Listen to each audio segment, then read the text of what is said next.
High বন্ধুরা, আমি YouTube চ্যানেলে চলে এসেছি তোমাদের একটা টিপস নিয়ে একটা শেয়ার করতে চাই। আমি বহুত দিন কাজ করছি, বহুদিন টেলারিংয়ের কাজ করছি। আজকে 34 বছর হয়ে গেল কাজ করছি, কিন্তু আমার কোনো কিছু হয়নি। কিন্তু আমি খুব খুব অসহায় হয়ে আজ আমি নিজে বিজনেসটা করি।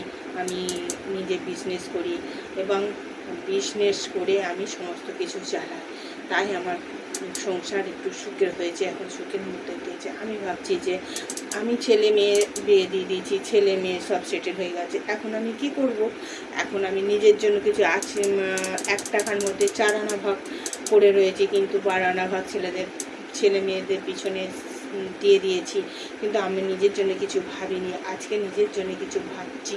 তাই এই 4 আনার ভাগটা আমি নিজের জন্য করি, নিজে আনন্দ করব, কাজ করব, বেড়াতে যাব, ঘুরবো, সব কিছু করে আমি এই জীবনটাকে বেছে নিয়েছি।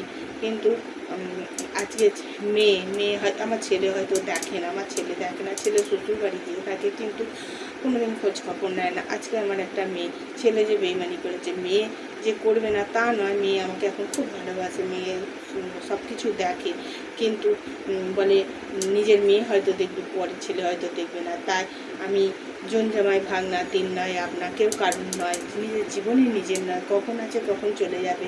তাই সেটা নিয়ে ভাবতে গেলে হবে না। তাই নিজের সামর্থ্য অনুযায়ী নিজে কাজ করে নিজে চালাবো। আমি কারো মানে ভার হতে চাইনি। তাই আমি নিজের সমস্ত কিছু কাজ করছি। তোমাদের যদি ভালো লাগে টিপসটি, তাহলে একটা লাইক। Thank you.